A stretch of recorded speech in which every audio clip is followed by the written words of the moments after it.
Your mic. All right. So no.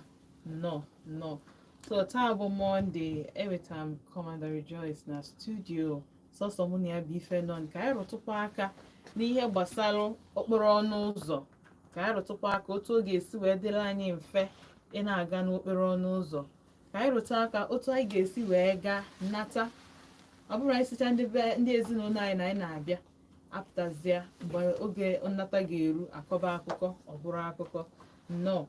So the first question I'm going to ask you today, bụ kedu ife na cost ka so kedu ife bụ obere ihe ndị ahụ anyị na-afụ n'ụzọ mana ya mụrụ na o nwere ike cause accident. Okay, ihe ndị na-ebute ihe mberede kedu ife bụ ndị a na-ebute yes ihe kacha na-ebute ya the common ya ndị mmadụ na-overlook ndewo so amasịcha na a na-eme ya overlook because ị na-anya n'ihe mberede okporo ụzọ ihe kacha ebute ya bụ driver dey distracted. Okay. N'ihi na ihe mberede ahụ nwere ike ime in a second omego.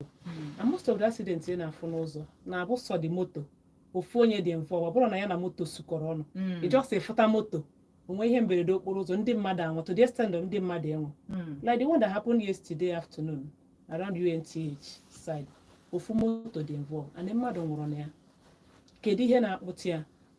Ịgba oke ọsọ and the distraction. yes Driver dị ha na distracted before ọ mara ihe na-eme ihe mberede okporo ụzọ nwere ike ime. Then another one bụ onye ahụ dị tired ọ na ụra na-atụ ya ike ọgwụgwụ kama ịga ike ọ sị ka ya gatụ mgba ka ya gaa nke a ya pụtazie ka ya zuo ike on the process of ịga ụra nwere ike bụrụ onye ahụ and the seconds ụra bụrụ gị before ị na-aghọta ihe na-eme ihe mberede okporo ụzọ emego. So ọ bụ na ndị mmadụ ga-amụta onye ike gwụrụ ya nọrọ zụtụ ike dere n'anya moto jụwa isi na o nwere ihe ga-edistract gị na ị ga-adị focus na-aga n'ebe ndị na-aga ọ ga-enye aka benata ihe mberede okporo ụzọ. Daalụ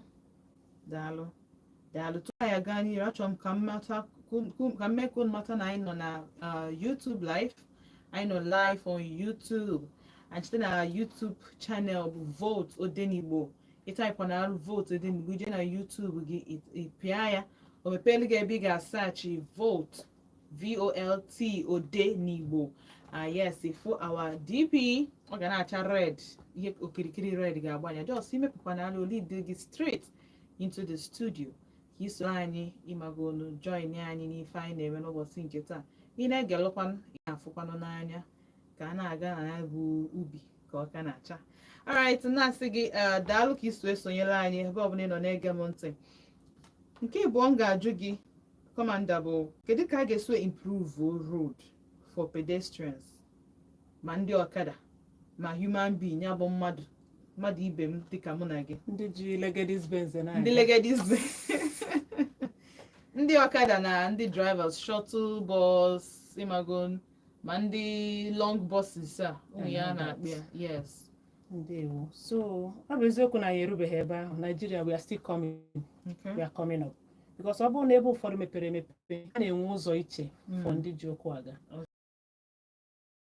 nnukwu moto mgbe ụfọdụ ọbụgoro na-enwere ụzọ ahụ ma karịsịa ndị ji ụkwụ ụmụ ya na-akpọ pedestrian lane ebe ndị ji ụkwụ na-aga nwekwe pedestrian crossing so mgbe ndị na-arụ ụzọ na-arụ ụzọ ha tinyechagasị ihe ndị a niile into consideration ọ ga-eme ka ụzọ na-aga mana ebe ọ dị mwute taa bụ na ị ga-afụ pedestrian crossing keke ma ọ bụ motorcycle a na-afanye isi na pedestrian way na-aga that one is wrong because ndị rụrụ ụzọ arụ gị ya kpọọ ya afa nke ya kwesịrị ndị ji ụkwụ na-aga efesi ebe ahụ na-aga then keke kwanụ ekwesịrị na-agba na highway bụ nke a rụrụ naanị ụgbọala ya bụ moto keke na motorcycle ekwesịrị na-agba na highway mana ọ dị mwute taa na ị ga na-afụ keke ma ọ bụ ihe na ha na ndị ụgbọala na-azụ ụzọ n'ebe ha na-ekwesịrị ịga so nke bụ eziokwu bụ na ndị ji ụkwụ nwere ebe ha kwesịrị ịga ha kwesịrị na maintain that their lane na-efoli ya then enwechakwa this pedestrian bridge like this one nọ n'Ọgbete Mayor and other places you know so ha ruo ebe ahụ kama ịbịa zọwa moto chewe mgbe moto ga-agafe na ihe anyị moto a na-achara ha nwa na-achara moto mgbe a nọ na-eme nke ihe mberede okporo ụzọ nwere ike ime so n'ihi ha fụta ebe the bridge dị they can equally use the pedestrian bridge gafere then ndị moto na ndị keke biko ha chara ndị ji ụkwụ aga n'ebe ahụ akpọrọ pedestrian lane. All right. So the next question m ga-ajụ gị, all the related to this question Okay. bụ maka ndị trailers 911 ndị mark ha na ndị na-agba ndị obere moto ka ha bụgodo keke, anyị ekwugo na keke na moto Na-awa anya. no, ha na-awa anya, ha na ndị moto enwe dị anything in common, ọfọzụkwa 911 na ka ekwu maka ndị moto ha na ndị 911 ndị mark ekwesịghị na-agba n'ofu ụzọ. Just like m kwuru, Nigeria we are still coming up. Ọ bụrụ sikuo ya ọfụma ekwesịrị ịrụrụ ha ụzọ iche iche, mana ebe ọ bụ na anyị erubeghị n'ahụ, ọ ka na-afịa anyị ahụ inweta comfortable double lane nọrọ onwe ya fọzi isi na arụpụrụ ndị nke arụpụrụ ndị nke so ha ga na-agba n'ofu ụzọ, mana ha ga na-akpachapụ anya mgbe ha na-agba. Obere moto ịfụ na ụzọ adịghị, ị ga-eji mee overtake, ijiri nwayọọ chere. Trailer karịrị gị, o soro n'ihu, ji nwayọọ soro ya, anyị kwesịrị iso ya na-esochi ya azụ n'azụ, na-esochi ya azụ n'azụ, n'ihi na some of them nwee ike ọ na-afịa ahụ elu ụzọ control. especially ọ bụ na anọ n'ugwu. Thank you. Mgbe ụfọdụ ha nwee ike chi iji breki ha chọwakwa breki ha agaghị afụzi, chee na ha kpacha anya. So obere moto kwesịrị since anyị ụzọ ha na-ezere ha hapụ itinye isi mgbe anyị kwesịrị, because we've not gotten stage inwe separate routes for different categories of because ihe nji ekwuru ya bụ na ịbịa na ime ka ị na-agbago Milking Hill from New Market okay. because onye Milking Hill wee ruo New Market ga-agafe na ị ga-agagodo Milking Hill first wee rube 9th mile. Yes. So ajụjụ m na-ajụ na ọ bụ o nwere barricade ihe ha dowere ebe ahụ. Achọrọ m ịghọta ọnya bụ the right thing ekwesị ime for ụzọ ahụ ka ọ na just to mee ya because na dị ụzọ na onwe ya adịrọ mma, ọfọdụkwa nnukwu moto ịgbanye ya. So ị mere ya iji prevent nnukwu moto itinye isi, because ọ bụrụ na ị mere ihe ahụ isigodi ndị nnukwu moto agbanye ya, ha ka ga-agba ya. ọ bụgodị n'abalị ha ga-etinye isi, mana ifugo ka dị ụzọ dị fụ obere moto na-aga ya fozi mgbe trailer ji etinye isi ebe ịfọ na nsogbu ga-adị. Ana o nwere ihe mere nnukwu moto mebie ebe ahụ, ụzọ ga-adị completely blocked, and nke bụ eziokwu bụ na nnukwu moto ama nga ndị American ihe. So the best thing ime bụ block that road for them not to itinye isi ya. So that's the right thing to do. Sure. All right. Ka anyị gaa na nke next question. Kedu measures a na-take to reduce speeding n'Enugu and reckless driving? Kedu measures a na-take? Because m na-aga n'ụzọ a na-afụ so kilometers speed, gwa gị speed onye ga-agba for that kilometer, every get slow down. But people still adịghị those things anya. Ndị be ya dị enejeli anya, mara m na anaghị agụ ihe ka just because na ịbụ Nigerians. Yes, so nwere akpọkwana gị ibu je nwere coconut head na-eso anyị na-enwe. Yes, we always like to ihe ha si eme na anyị ga-ame ya ka ife ihe ga-esi na ya pụta. So the truth bụ na ụfọdụ ndị ha bahana na steering, ihe a na watch bụ their time, their watch, not their not speed. the safety. Not the safety, not the speed. So ihe a na-eme bụ na afụgo na ụfọdụ ndị na ha ga-enye kata moto ọkwụrụ ebe gia ikpeazụ kwụsị ma ọ bụ ụtọ ọbụla ọ ga-eru. So ndị road safety mere introduce ihe a na-akpọ speed limiting device. So a na-eme encourage ndị driver, especially ndị commercial for now, ha tinye ya na moto ha. At least nke ahụ esi na ede anụ ihe ọ na-anụchitere ụfọdụ ndị ihe, n'ihi na ịgba karịa ogo ị kwesịrị ịgba ya wee jiri aka ya mee gịnị kwụsa gị, ị mara na imegokwa karịa otu ị kwesịrị ime. So we're forcing it to most now, they should install that speed limiting device to help ndị mmadụ na-agba na speed karịa. At least bidogodi na that one. We'll see the next thing to do to reduce the speed n'ihi na ọ na-arịzi akarị. So speed limit anaghị abịa with moto. No. A na-install ya. Exactly. Ọ dị expensive? Very expensive. You have to mmadụ mee Oh, yeah, really expensive. Yes, it's not too expensive because to compare. isi driver ya tinye ọ karịzie ego ọ na-agbata in a month. Well, maka ihe ndị ha na-emebere ejisi ya tinye, ọ dịrọ too expensive, just like I say. It's something they can afford to compare the benefits o nwere n'ebe ma ha nọ. But unfortunately, some driver doesn't appreciate it. because ha na-afụta ya sị na ọ na-eslo ha ọ down. Ọ bụrụ na-edistract onye ya kwesịrị from ịgba 5 trips ọ gbabazie 3 trips. ụfọdụ na-agari to the extent of ha ruo they will try to disconnect the thing after emechara install, Wow. which is too bad. Rest the opposite risk life with your passengers Exactly. because ndị driver of them more of na enwe 9 lives. Spare lives. A na-achị ha 9 lives because ọ na ha meditate but some of them were family. And then na-anya si anya moto ụfọdụ n'ime ahụrụ m nwere nwaanyị ha ji aga but ịgbakọ transport like this agba ekpere echebe obi n'aka ịnara n'udo ike na-echekwa ịnara ụgwọ n'udo. Na-akpọ maka lights. Aha. Now, every ebe ọ dịrị but anyị nwere street pole. Pole ahụ ọ sebata ya ya street light. So enwere street light n'Enugu ebe nwere street pole. That's the difference. Nke bụ eziokwu bụ na road safety Kọwazialụ m ihe mere some light na-adị ụfọdụ adị like ịbịa Garden Avenue enweghị ọkụ until you go empty. imagine bụkwara ebe bụ city government ka na they're still doing that one. Yes, I think on 40. Yeah, I think there's bulb, there's pole. There was street pole. They will still work it. I think so. They you have to make sure na ọkụ nke moto gị at least that control and check that one. Make it sure na ọkụ gị dị mma fụkwa ihe na ihe dị n'ụzọ nke mere oge ahụ. Well, I have been in developed countries because some of the developed countries are in na-adịghị eme ka ha ọ bụ na ndị na-eme ka ndị ọcha ọ bụ na ha na-eme ka ndị ahụ ha ji ama atụ half of the problems anyị nwere kịta ga-adị soft. Yes, ọ kara ịdị soft so ka ha hapụgodu developed countries aka mana ọ ga-adị very nice na ọ bụ na because that street light na-eme ọrụ na obie nkenke obielu unu nkenke a lot of people am ge ntị that headlamp ị na ha ekwu maka ya ịghọta so they rely on street lights. And that is why because the truth is that the drivers in ọkụ ha niile ama ndị fu onwe ndị nwe ka ọ bụ na ha na-abata ọkụ ha kụwa n'ụzọ ka na-eme echi ka eje dozie ya ịghọta ndị gbarụ n'ụzọ for a long time or ndị even the drivers semi ka sị na ha nwere ife ijebeje rọba dị ọkụ so that street light helps and ọ na-reduce ọ ya curb down the problem anyị na-enwe n'ụzọ ịghọta. So but since this na gbasara ọrụ unu so ihe gbasara ebe make sure na ndị drivers they should try as much as they can make sure na ọkụ nke ha dị mma. All right.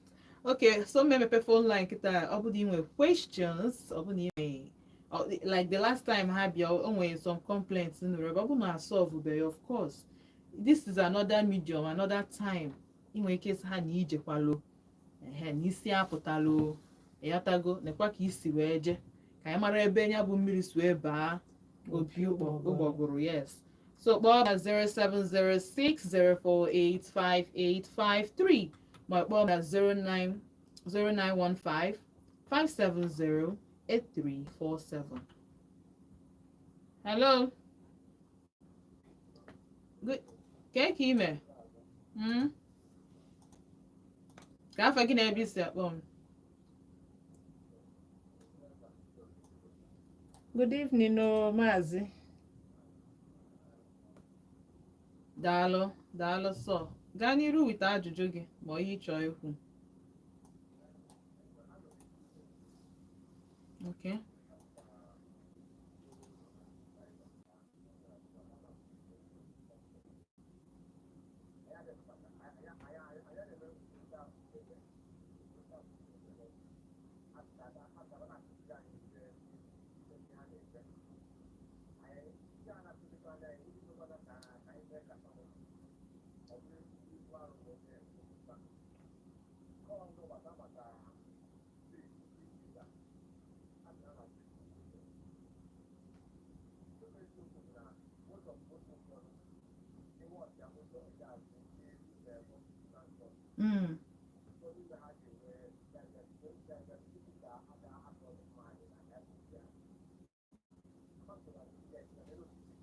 Yes. No normal problem with them. No normal problem with them.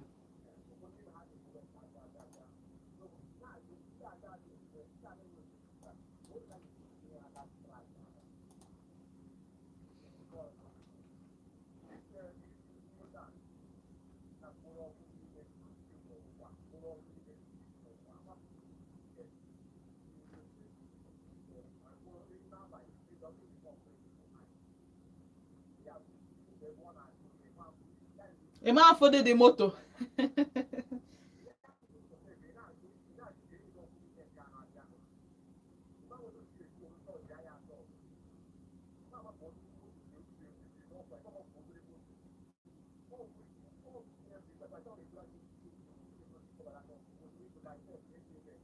Mm.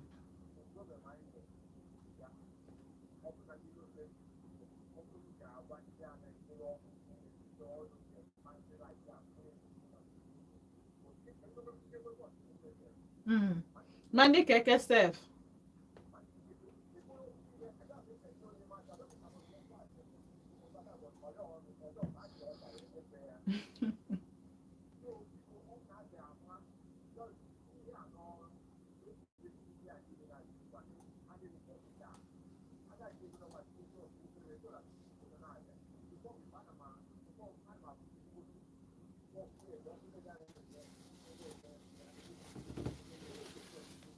Mm.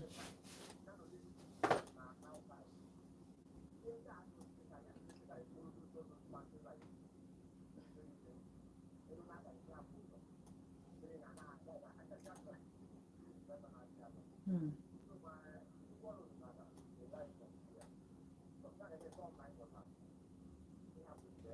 No problem.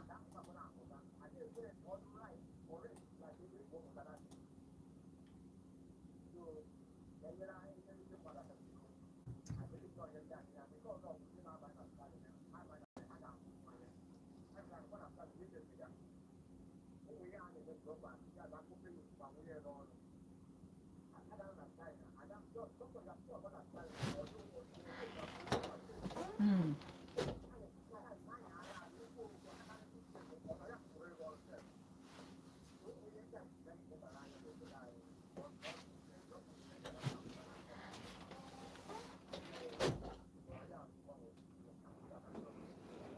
Daalụ. Daalụ so. Daalụ. Alright, the first question ọ jụrụ maka speedometer ndị drivers na-enwero ka ka ga-esi tinyelụ ha anya. Ndewo. Nke bụ eziokwu bụ na speedometer dị iche na speed limiter. Mhm. There are two different things. Things. Speedometer na-emeasure speed onye ahụ na-agba. Ọ na-esho oyi gị maybe ị nọ na 70 kilometer or speed ihe na Or 120. thank you. Why speed limiter na-restrict No your matter how speed? fast ị chọọ ịgba, Thank ọ you. na-reduce gị, ọ So, na-adọchie gị aka azụ. that is just it. Speedometer na-emeasure, why speed limiter restrict your ihe na. Then the other one na-eme gị inform as driver nekwa speed onye na. Why the other one na-use fox? It enforces you to check your and watch speed. your speed whether you like it or not. Because ị ga-afụ speedometer mmadụ atị gị na ekwesịrị ịgba 80 ebe a mana nọ na-afa ya rọwa 120 ka m garuo ebe m na-aga mama ịghọta. Yes. But speed limiter will stop you from doing Maybe that's the reason ha ji agba speed, because the truth is that a lot of them enwere speedometer. A lot of, so ha amapụọ dị na ha na-agba 120, they're just guessing. They know, some are even bragging about it. Some people na they happy na ha na-agba speed. And even na ndị oyibo say that speed thrills, but it kills. Yes. And now we are saying ya jikwa 30 minutes ago nata. Thank you. It thrills, ọ ga na-atọ gị ụtọ mgbe ị na-ekwu ya, but it kills faster than any other thing. If anything happen, you can't control the whole thing. So that is just it. The man money against it's two different. I'm going to have a speedometer. You can still fix Your the speed limit. But on the money, I want advice to check the speedometer and always use it. Make use of it and let it guide you. Okay. Then on a kuku ndi nebu extra lights. About the extra lights. Extra decoration. It's too much. I'm not here. I one room and palo. The man say now they call it cheap. Maybe you have to cheap when you here. How do possible? Oh, we call it cheap. But some people they just behave the way they want. The thing I did on my ebanye na abani ọ na-achachi ndị ọzọ anya, thereby causing accident. Ihe a bụ mmadụ ịdị selfish. You only knows your own and yourself. You don't care about others. So we book people this area. I want to drive and extra light. We call extra light in our sheet. Forgive with extra light. We'll book them. I will make sure na her remove ya before her pull from that place. So that is just we can have you chukwa again. So that but is at least just you go your our own. The good thing you go your own side. You exactly. play go your own part. Ha chọzikwa na Chineke na mewelu ha n'ebe. We do our own. Yes. Then obokwa na ha change begins with me. I think for last 2 years eji am advert na way. Change begins with me. If you are doing the right thing and I'm doing the right thing, another person na-emekwa. Onwero ihe ndị ọcha jikara anyị enwero isi na abụ. Obodo oyibo. And our people, unfortunately, when they go there, they behave like saints. They don't drink because now man I get used something. I can have eye service. Thank you. Eye service. Service. They behave themselves. Then have batazi eba. Emeweze how? Ndị ihe na asị gị na onye nọrụzie be nni anya mewezie ka asị na ebe onye si apụta ka ọ na-ebichi ebe onye bi ka ọ na-awachi ghọtago so ụmụbịazikwa ebe unu nchọ imebi nsogbu adịrọ all of us we dey here. Now we go enjoy them. Hello. Hello. Good evening. I'm teaching Azana. No, keke ime. Adịkwa mma. Ana m ekelekwa nwada nọ na studio. Ndewo maazị. Anwụ ka Kenya na-ekwu. Anwụ nnọọ. Gaa n'iru. So ihe m chọrọ itinye ihe ahụ na-ekwe enwe m ụzọ ihe abụọ m chọrọ itinye ọnụ ka eleba anya. Kemgbe kwa ọkụ a ekwuru. Extra light. Ọkụ a na-enye nsogbu especially extra light especially ndị keke. Na-etinye n'ime ọnwa abụọ gara aga n'abalị na dis ka esi n'ebe m na-arụ ọrụ n'abata keke paakị ya gbee m detin n'anya sozi onwe m ka m gafee dakpuo n'enyi n'odo ebe ahụ ozugbo azit nwasị tekpuru na dị onunu yawa n'onwe ya n'izuo keke ya ihe n'izuzie keke ya wee gawa anya na ekwesịrị iweta ndị ga na-arụ ọrụ ọbụrụgoro n'abalị ọ bụrụ n'abalị onye ọbụla ejide ntinyere dat extra light ahụ adaghị iwu ọ ga-enye aka hawa onwe ya na-etinye akwụsị itinye dịka ọ bụrụ na itinye extra light ahụ ka daghị iwu 10,000 naira kwụọ igwe bụa ị ga-eji ọsọ nwepụ ya na da keke ma da bọs itinyere ya nke abụọ bụ ọtụtụ n'ime ndị a na-anya moto enwere side mirror. That side mirror na-adị mkpa na moto. Onye na-enwere side mirror na-eme overtake ọ ịbanye na line. Ọ bụrụ na onye anya na side mirror nwere ike ọbanye ọpịa moto ọ apịa ya. Go several places mfugoro. So ọ bụrụ na a ga-etinye anya na etin onye ọbụla bụ onye na-anya bọọlụ elele side mirror ya ọ bụrụ na ọ dịrọ mma ejide ya ọ bụ ịda obere iyi adaghị bụka ọsọ yi ya ha na-ada ga-eme hawa itinye ma ọ bụ na ịda ahụ iyi hawa ma nwee ike itinye nwere na moto ha so itinye ha na-abụ ya bụ ihe mfụta m na-ene anya ka etinye ọnụ ka mara how they are going to do it, especially extra light and the side mirror. Ya gaziere ka nnọkọ n'ege. Daalụ so anwụ. Daalụ. All right. Side mirror. Ndewo anwụ. Sorry for keke tukpuru gị n'ime ọkwa ime gọta ka ebe. Ọ ihe a na-afụcha. Then ke side mirror is very very wrong. It's part of the thing a na-ekwu distraction. Ị ga-afụ onye na-enwero side mirror. Ọtụ itinye ebe ọ ga-eji anya si side mirror fie ọ tọgharịwa onwe ya na-ewe anya n'azụ na-agbatị olu ka ọfụ ma enwe ihe na-eme n'azụ ma ọ na-enyopụta anya n'akụkụ is very bad even for the safety of the driver ọ dị very bad ihe a ndị rụnyere ya ebe ahụ is not for fancy o nwere ihe ọ na-arụ ị ga-eji afụ azụ gị ị ga-eji afụ akụkụ gị ka ị mara ebe ị na-etinye so it's very wrong anyịfụ onye na-etinyeghị ya ma ọ bụrụ onye nwe shattered windscreen is an offense a ga-ebu okwukwe onye ahụ. And even if no borrow the offense, people are supposed to do it for their own safety. Good. your own good. time iji agbati onu na-atụgharị onu nwere ike gbajie onye ahụ ebe ọ na-atụgharị onu na-enyo You nwere ike ka Enyo ifezie like this, ya mo split second kwụọ exactly mmadụ. something happen in your front ebe ka na n'azụ so it's very very wrong onye na-anya ihe na isi zuru ezu ịhapụ inwe side mirror is bad. All right. So ka na the next question, ka kwukene maka technology and sensors. Ịghọta ka ego ga-esinyela aka ka okay the role sensors na-arụ kịta maka idowe anyị safe n'ụzọ n'okporo ọnụ ụzọ. Ndewo ekwuo sensors most of the sensors enwedobe but like this speed limiter ekwuru okwu ya o nwero much ọzọ then camera ọ bụrụ na ebe nwere like flight tickets asị na ọ dịgo ịma ekwuta ekwu obodo ndị ọcha these are the things the obtainable there ịgba speed karịa onye gị kamera capture gị ewere tiketi gị fly ya kwa bịa na be gị bịa dewere gị ya ị ga-afụzikwa ọ bụrụ ofensi ru na-eme anyazi moto for some time ịkwụsị ịnya ọ bụrụ nke ị ga-akwụ fine enye gị ya ọ dịgo na rekọd na ịdara iwu Ọ bụrụkwa na nke ihe eje nga ijewe nga ozugbo ijekwe nga n'ihe ị nyatara n'aka gị so mana ebe a onye ọbụla ga-eme ka o si dị ya mma one kamera dịgodi ọ dịrọ ebe niile enwere ike onye arụta ebe kamera dị ọ respect to onwe ya ọ pụkwa omewe mana this sense of this speed limiter ọ bụ na onye ọbụla ga-ewere ya something nọ ihe chọrọ inyere anyị aka ihe we are not doing it for road safety we are doing it for ourselves if they will see it like that it will go a long way to help drivers and also reduce accidents on the road. All right. So na anugonian maka ndị bụ na ha fụ kamera ọ na-awa ha fụkwa na ya ha ga-asị Nekwa kamera ọ bụ ya a ga-asị gị kamera na-arụ ọrụ ọ na-achọ ọkụ ka ọ na-arịa achọ ọkụ ka mara ma ga-adị ọ chakwa ọkụ taa ngwa ka ịgwa pịa efe nwere ndị MOT mara na fan somewhere na-echebiri gị. but the truth bụ ha mewe at least the way Nigeria si aga before you know it we get there we'll be in a state ọ ga-aba afụkwa onye mbọsị a ga na-asapetere gị eplayiri gị ihe ị nyara n'ụzọ nke a bụ akwụkwọ amama akwụkwọ eluigwe ka anyị ga-akpụ ya ka akwụkwọ ikpe.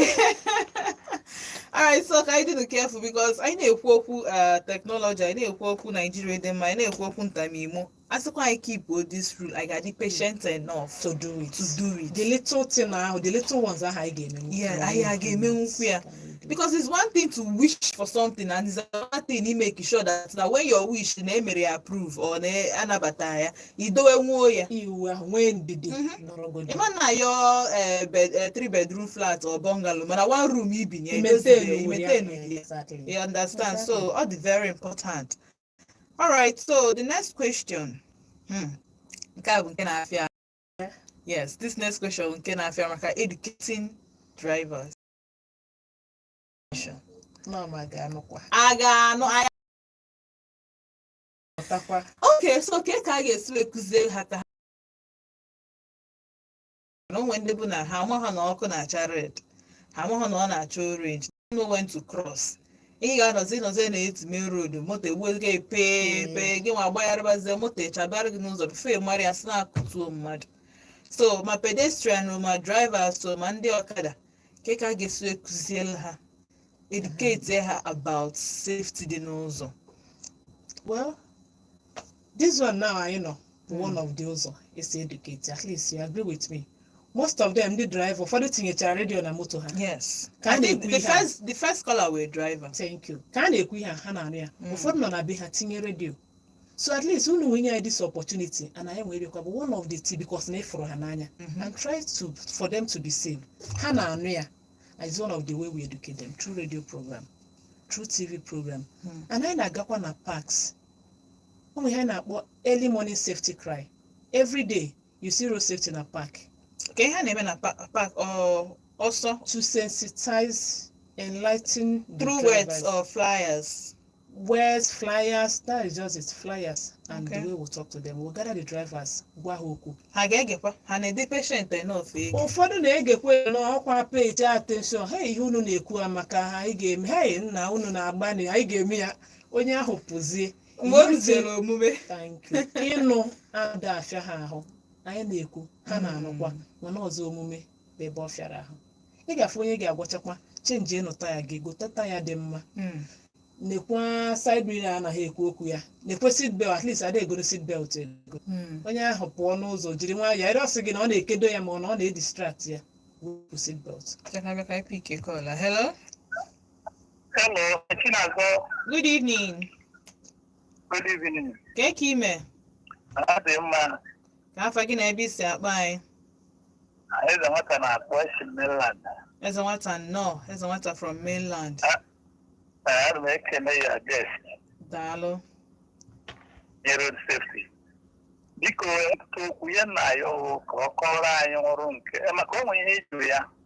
Ọ na ọrụ ha ga-ada side.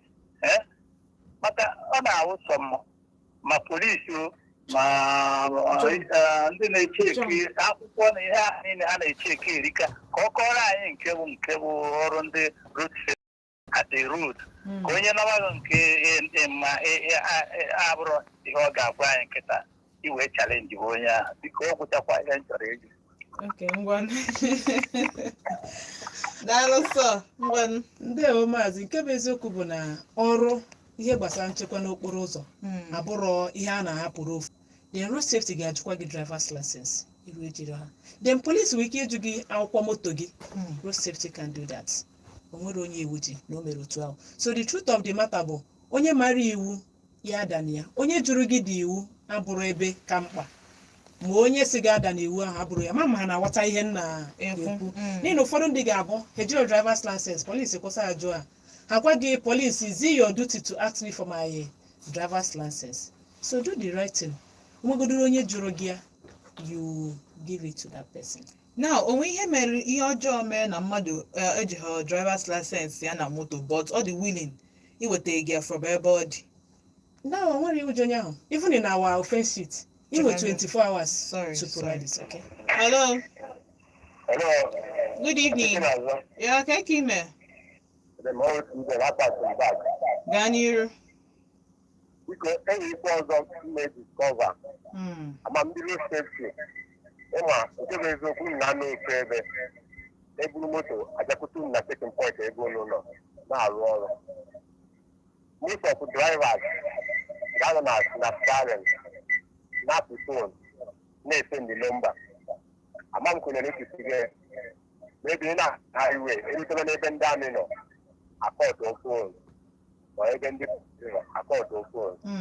So anụ m ife ikwuru onye road safety na ụnụ na-aga na paakị na-aga eme ndị mmadụ agwa ndị mmadụ eseti ndị mmadụ because of ọkụ dis ọkụ ejọs enweta achị okwu ndị alapụ emebe anya megide anyị were ụfọdụ ewere na-ejiju afọ ndị nke ọzọ ewere na ama m ebe nwere ihe m na-akwa ka m wepụta.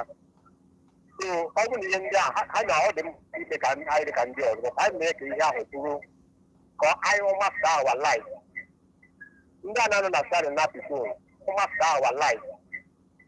Ndị a na-anọ na stadium na-apị fon biko gwanụ ugbo na paakị m na-agwa ha na ọ dị very dangerous. Mmadụ nọ na stadium na-apị ụmụkwụkwụ ụgbọ bụ ha ncha niile. Ịyapụ na stadium ụmụkwụkwụ ụgbọ bụ ha ncha niile. Ịyapụ na stadium na-anata apa ya keke ọzọ. All those things is very bad. Then ihe gbasara driving license onye polisi na onye amị polisi na onye road safety na ha nwere right nke dị eziokwu ka ọgwụ. Then ndị MOT ọkụ na ha na-ajụkwu ma driving license ọ bụ na achọkọ ihe a ga-eji ozi dị ọ bụ na ha pụrụ ha sị gị jee driving license gị ọ bụ na ịmata ya right enyi nke ebe a bie gị.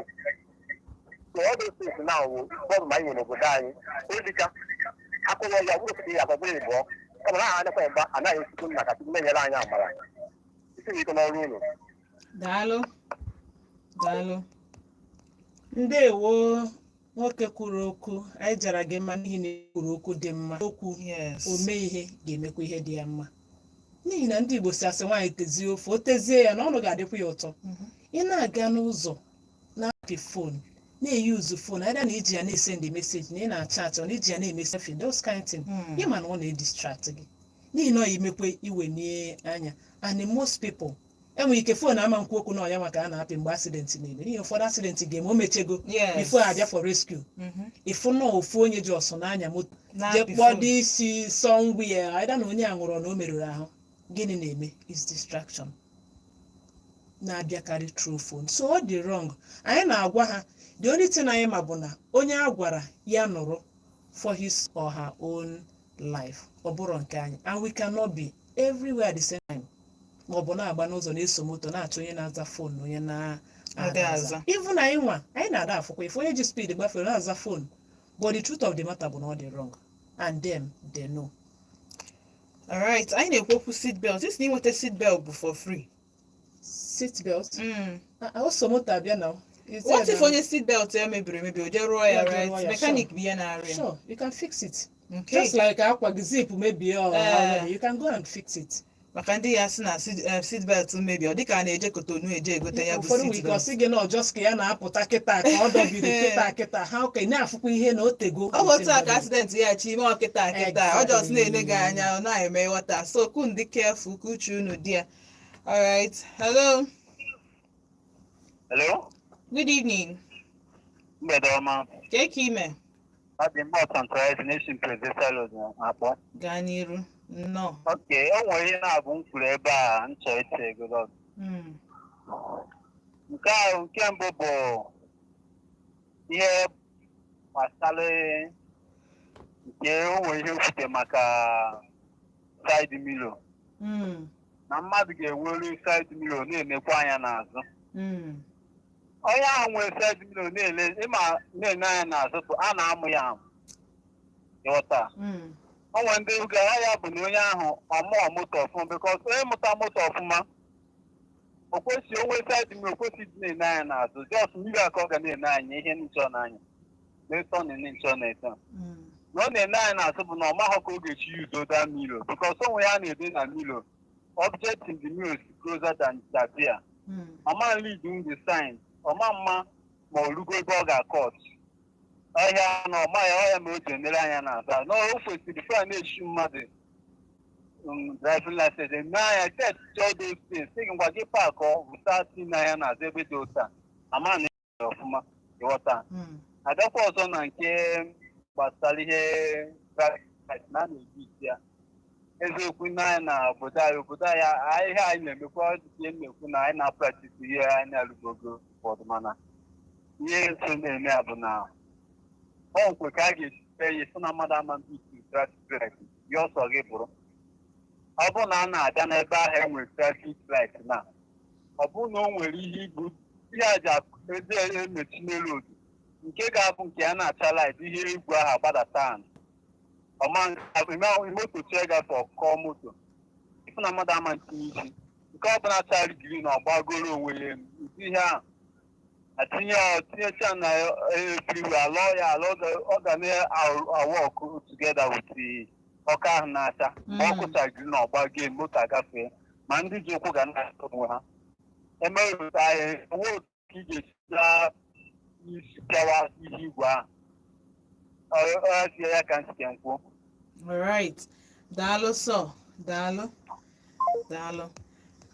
Tupu anyị gaa n'iru, sorry, nchọ ichetakwala unu anyị nọ na YouTube, anyị nọ live on YouTube. Yes, just ka isonyere anyị ijikwana na YouTube gị isearch vote Odenigbo oge buba gị straight to our channel ịpịa aka na DPI obubata gị straight to the live. Alright, so Command onwe ịchọ ikwu. Nna na-aja nwoke anyị ka ọ sị na Nigeria kwesịrị ka etere ha at least ka abụọ anwụta gị ekwugbuo ya ozugbo. I think I watched that in one of the video ihe dị na ndị ọcha, so ọ dị ka iron itinye isi mgbe ị na-ekwesịrị itinye ọsụdo dị moto, so ọ dịghị aka ọtọ ka eweta na Nigeria ma na onye ọbụla a ga-akpụkwa ọtụtụ ndị at the same time ihe fitikwere anya anyị na-anụ na ntị obodo dị m ikposasịa kpọpụ ndị na-emebi obodo ịghọtago ikpọpụ na-emebi obodo ọ dị important. Hello, good afternoon. Ka ime? Ọ dị mma. Onye Lucy ekenere m. Ndewo. Onye nna na-ekwugo Eze Sunday dem otu ga. Okay, Eze Sunday nnọọ. O nwere nwa mmanụ kwuru okwu abụọ ka m chọrọ maka ndị na-eme kọl n'anya moto. Ihe ọbụla kịta onye ọbụla bụ moto chịka n'anya eme kọl n'anya moto, that is onye ahụ matara ya moto. And on so many distractions on the road. M na onwe m bụ onye ana m na main road, ana m afford those things. And that one bụ onwego dị advanced adọsiboziri anya moto. At least achọ driver ananya dị moto, mana ha na-anya moto n'aka 99% n'anya moto na-abara afọ ụzọ because onwe ka moto si gbanye ọkụ n'anya ozugbo eme mistake so ndị nwa mbụ onye si na ndị MOT na ọ na-abịa chọọ ya a ga-alụ afọrọ ajụwa driving license ọ bụrụ eziokwu a na-ajụ ya ụtọ ọda o nwere ike mmadụ apụta na bus stop ebe ọ sụpụzụrụ ịkwụsị ma ọ bụ ebe ọ sụpụzụ iteke roundabout o take wrong direction ịkwụzizie ezizi emekwa driving school gị anya ụdị ya so ọ bụrụ na ndị MOT ji alụ ndị mmadụ ọlụ we are exploring the direction enyere anyị from training. Thank you very much and God bless you. All right, Dalo.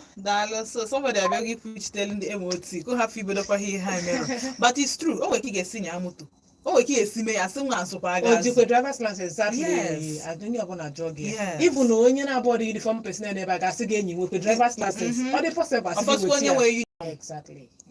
So what do you know about our license? Yes, I don't know if he work with license and a motor, but let's just say he just start the motor. If we trust our people, okay. He work with the license, yes, and all that. Maybe on your way back, or maybe need to and a motor. You encounter any uniform person we say your driving license. Then in the virtue of that, I noticed any drive. Look at that spot because when you're very close to me, experienced the thing. Okay. And when you are mal, are you serious? Yes.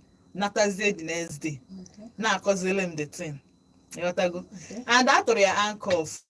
Only is rush. How about you? Okay, home mere. No, you have driver's license and a motor. I'm not saying that only driver's license said no. Call one man to go up the area and be just the 5 minutes away from Eberhan. Asiamba. Yes, which agency? Okay. Anambra. But which anti-court. This SWAT can I was okay, yes, SWAT. I'm not there anywhere, but I doubt anyway. Uniform person. Even try handle because no driver's license. More sensible, just the way they quote. Because one. Anything game will happen your driver's license no ordinary game but at least even for 24 hours. That's why I go say high on a phone. Man something and we also attached to it. Or maybe don't we also have because a soft copy. License doesn't be fake license. You can scan code it, marama or original Konoboro. So isn't your driver's license na phone? It's an evidence that you have it. Because that's the point. Case, we can keep you in the office, maybe in the motor. Then you can now go and provide it. If there's a pound the motor with the best option. The pound, you have to provide the driver's license. Now, asking the whiskey, that means I force the person into their own vehicle. When not one name, seize the motor. Something is somewhere, and we are not but I just want to say that this is just undue advantage and they take on young men. Exactly. It's young bad. Boys, all the bad. It's very bad. And now the funny thing is now moto mpia. Imagine. They look down on him. No question in your motor, right? Only the 30 years. No we honya. Ima the truth of the matter. Is it an offender? Commit traffic offense. Yes. Oga call you to August to wear. We've said something like that. But I just feel there are many things see men that are proper. Okay. Because when I try to address because I hear a lot of people now that uniform.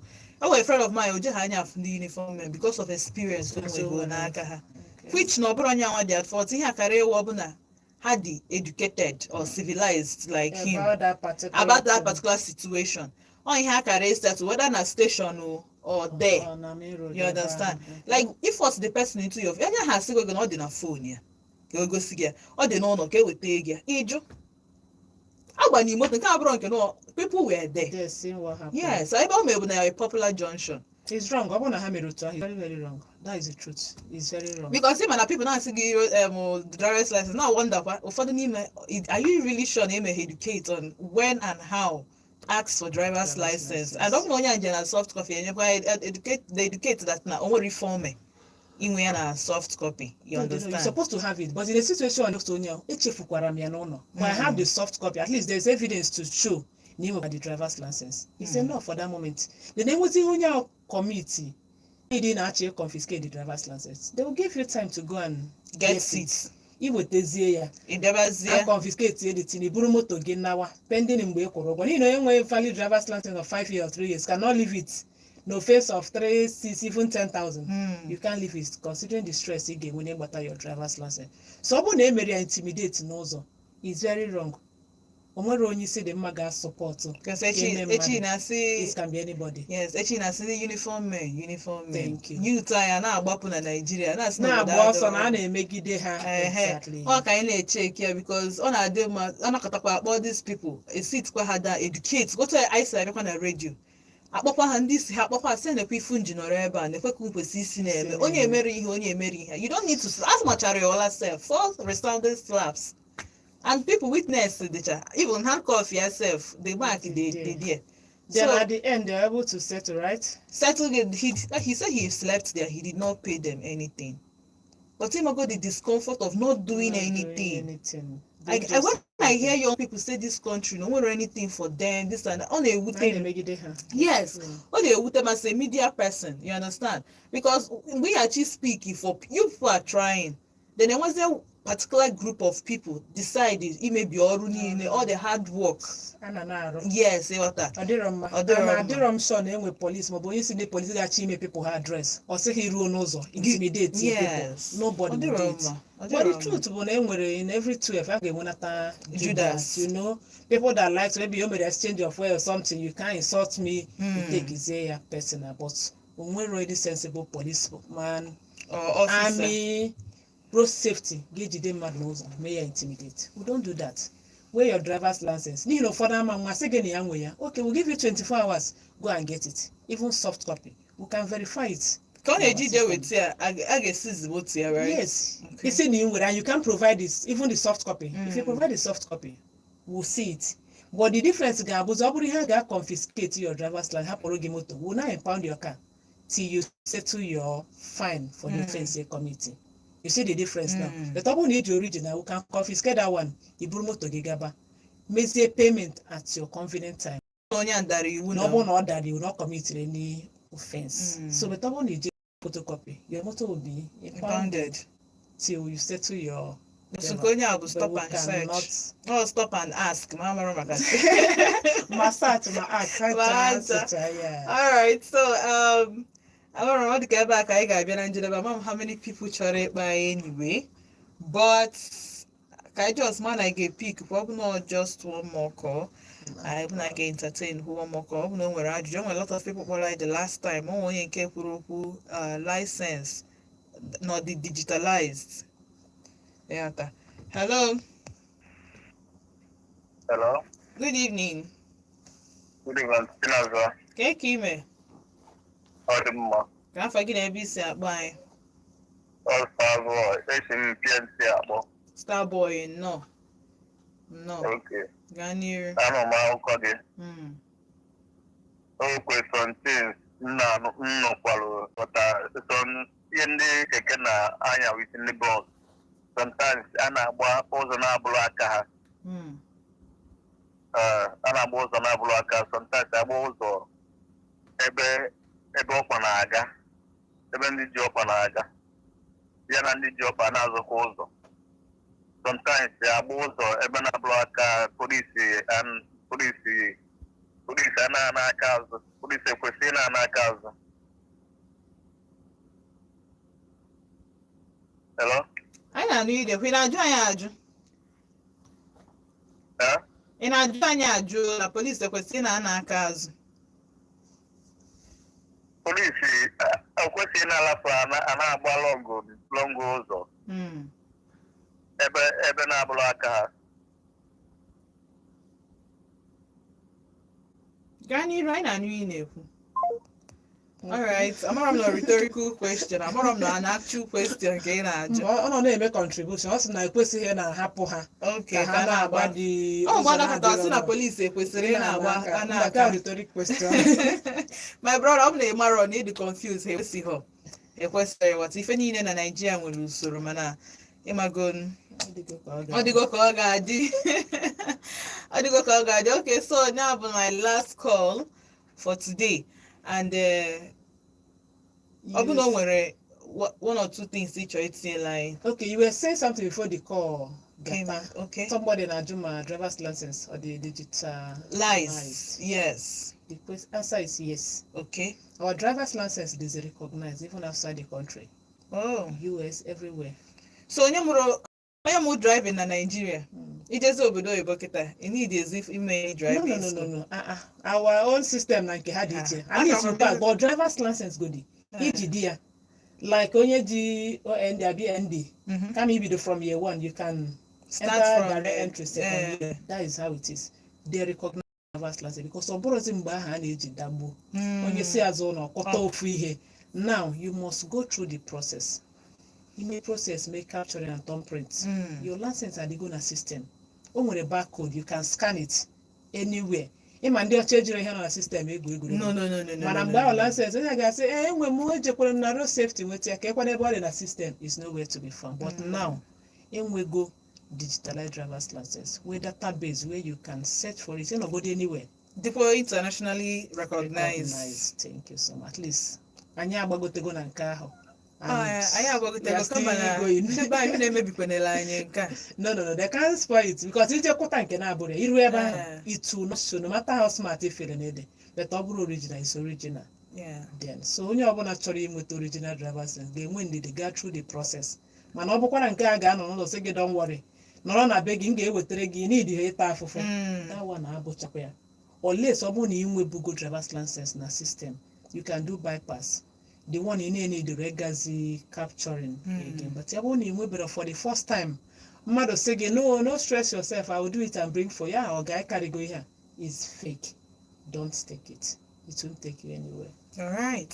So because what tala in office, you makande bo up and learning. Haka bo tele moto. Oh, di kabuna. Ana ngafe kona no Frsc for a lot of them. Adam am na famu chamu taka ya bia. For driver's license. Ozubonu. I went to use go for 3 months. If I go so you much motor for mom no kadi or can learner's permit. Yes, learner's permit. When you still putting elo. Yes. Yes. Elo e ka bo learner. So I get learner's permit. It's only mgbe dizi qualify enya z. Nyara na aga. You now call for driver's license. Address. Address if you send in a New Market. Works Road, Nigeria Way. Just before the roundabout. Just before the roundabout. Yeah, inwe ike isi Azu. Well, as Riru New Market Express, it's a roundabout. Save Okpara Avenue, Radio Nigeria. Yes. Bagote, right? Then you can go through Parkland. Yes, through Parkland. Or all sense. Bagote. Yes. That's where our office is. All right. Dalo so kiss no yela no but think it. I'm very happy because and me check I'm guess we me my friend who team. I want to channel more online. I will not even know like this. Always because of the country. It's in with because Sonia now. Us just no day they go to you. So imagine none of 5 minutes. Normally, about drive to Adebo Ejidere, Book Foundation, Nifte. Odorofa. Na go Canada. Odorofa. Normally, you have 3 to 4 minutes, but due to that stop and say, you have 5 minutes, what are delays and everything. So, because I've been thinking, no, nature, see, kedu nigga address. It's very unfortunate. Very unfortunate. Just like I told you. You got for some drivers I get today. Onye ọ ga-ayi chachara ni na ọ ga-ayi n'ụzọ irutezi ọfịs onye aka mụ mgbe ọ ga na-akọ the story osi just imagine na njọs jebe ha kwụsị m nkwụsa na ihe ndị a mere nwee ike mkpọ onye ọsị ya bịagodi what happened osi ha jos kwụsakwa m nkwụsa ma dey play the video of what the person did on the road ifuzia mechie ọnụ. So that's what I'm saying. Ọ bụ ha anara na onwere ihe ome not just stop enjoy driver's license onwere. It's very very wrong. On my picture of video evidence you can take it. More anti na dey we say akwa ka o wute mu because onye anu asị onye moto okunu be mmadụ atọ nso. In fact mmadụ kwọ otu aka ọ ga-esi dị to otupụla anyị. Otu aka ọ ga-esi n'ọrụ. Ọ bụrụ na ya ba mbọ, ọ bụrụ na ya kwuo ọ just n'ọrụ onwe ya. It's just very unfortunate that day. It's very wrong. And I'm na ndị police ma ọ bụ ndị isi ha no di ha they will support it because all around pia bia say gbapụta ya. It's very and ihe nwan ha na-achụkwicha mma m n'ego ha enwetara at the end kama na nwata nwoke bi etazala ahụ ma agụ oriọkwazi nide ahụ Oh. date the next day Chai, it's very wrong. ma anwụ Very, ma very, nta ma very. ime onye zuru oshi nwere We ihe don't support that. And the police in Makwaba, our friends, now Nigeria cannot support that. Top on a hand, he's wrong. They won't support it. So the boy say and I say, yeah, sorry, yeah, dear, no. Mama me also. because all the go wute m karịa anya wasị. Because it's an injustice. Yes. The way we did it is wrong. Alright, so ebe a ka anyị ga-abịa na njebere ụbọchị nke taa na-asị unu daalụ kunsuwe nọnyela anyị daalụ for your contribution daalụ sọ Ndewo daalụ for na-ekele gị nnukwu n'ihi na ịfụrụ ndị bụ unu in fact ịfụrụ ndị obodo anyị n'anya you always care about their safety No, I do. their safety our experience nwere na abakpa mmadụ echezie ndị ebechalụchaa na m ụkwụ Are you serious? so anywhere mfụkwa na otu m ga-esi wee kwu maka safety Thank you. reckless driving anọ m na pedestrian lane o ha chọkwara gị bịa chọrọkwa m ịgbagote anya ọzọ akọ na like this ka e wee Na-afanye edowe isi. moto ịghọtago so adịm traumatized for months because ebe a ka m si abịa school so mgbe ahụ anọ m school 2015 Chai. ihe mgbe eme mpụtakwa na mpụta obi amapụ amapụ gị chee na ha na-achọkwa ịbịa I'm again. telling you obi amapụ so adịm traumatized until m pụọ na that area Imagine. but anyị ga-eji nwayọọ Nwayọọ. very soon na onye ọbụla onye nwere ntị anụrụ onye ọbụla awụsa relax kwana ya onwekwa ebe eji ọsọ eje Fụnụ n'ụwa. Nigeria ka anyị nọ. It's our country. We are not running anywhere. I'm telling Anyị you, gbachakwa anyị I ga-ejide ga aka na-echetakwa mee ya azụ. ka ọ dị mma. Yes, na-asị gị daalụ Thank you. ka iso ya m ga-anacheta azụ ghọtago ka onye mụ na ya nọ na sie ka anyị mee one or two mgbe m nachetara azụ ka anyị bidokwa ebe anyị kwụsị cheta ndị nọ na Volt 104.3 FM afọ mba ntị Chinazụ onye mụ na ya nọ na studio na ha achị ekwu bụ Kọmanda Oziọma Osifu Nwada Rejoice. Nwada Rejoice amaghị ihe eji akpọ gị Oziọma alright Nwada Rejoice a na-asị gị daalụ sọ ka iso nọnyere anyị o si na Federal Road Safety Corps wee bịa asị gị daalụ ọ ga-adị ụbọchị ọzọ Ndewo nwada. Imeela. daalụ sọ